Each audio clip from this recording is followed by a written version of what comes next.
मध्य प्रदेश में इन दिनों कथा और प्रवचन की धूम मची है। खास बात यह है कि इनके आयोजक मंत्री, विधायक और नेता हैं। आखिर क्या है इस इतिश्री कथा के मायने, देखिए पूरी रिपोर्ट।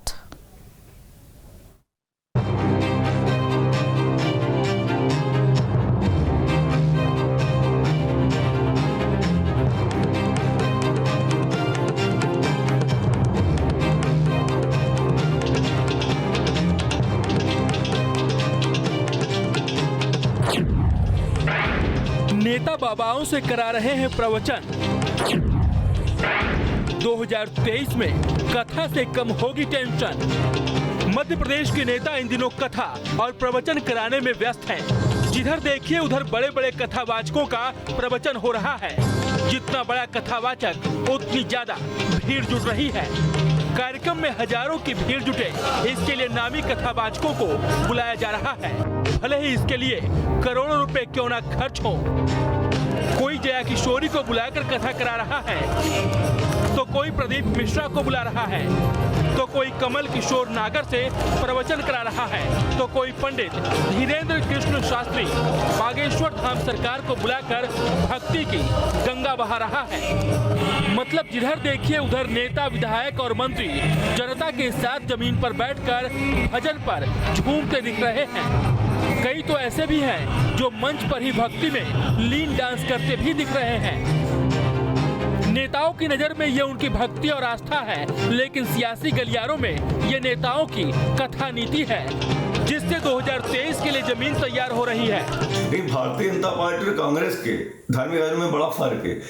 कांग्रेस सिर्फ धार्मिक आयोजन को सिर्फ धार्मिक आयोजन की तरह ही देखती है, धार्मिक आयोजन ही कराती है, लेकिन भारतीय जनता पार्टी उसको राजनीतिक मंच का अखाड़ा बना देती।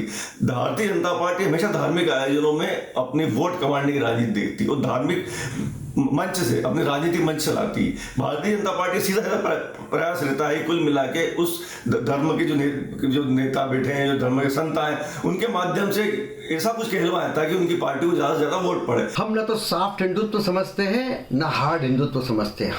हम समझते हैं हिंदुत्व एक जीवन पद्धति है और जीवन पद्धति भारत की प्राण है, भारत की अस्मिता है, भारत का अस्तित्व है और भारत की परंपरा भी है और भारत की सभ्यता और संस्कृति भी है। जो लोग जानबूझकर पाखंड करते हैं इस सनातन संस्कृति के भव्य और भवितव्य स्वरूप को देखकर, वो लोग वोट बैंक की राजनीति करते हैं। हम किसी भी कथा प्रवचन, किसी भी सनातन धर्म के अनुष्ठान और आयोजन के लिए। अब सवाल है कि आखिर इसके मायने क्या है? क्या ये वाकई सिर्फ आस्था से जुड़ा मामला है या फिर इसके कोई सियासी मायने भी हैं? तो कहा जा रहा है कि 2023 के लिए कथा नीति है, जनता से जुड़ने की रणनीति है।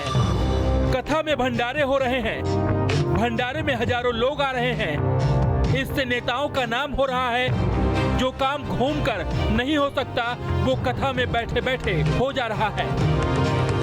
कहा तो ये भी जा रहा है कि ये आस्था की आड़ में जीत की कवायद ही है। जी बिल्कुल, जहाँ पर राजनीतिक दलों का सवाल है, उन्होंने अपनी जो तैयारियां हैं 2023 के इलेक्शन को लेकर वो शुरू कर दी है, लेकिन जो नेता हैं वो भी, चाहे वो कांग्रेस का हो या भारतीय जनता पार्टी का हो, वो भी लगातार इस तरह के आयोजन कर रहे हैं जिसमें ज़्यादा से ज़्यादा जनता, ज़्यादा से ज़्यादा वोटर्स जो है वो उमड़ के आए, उनकी भीड़ उमड़ के आए।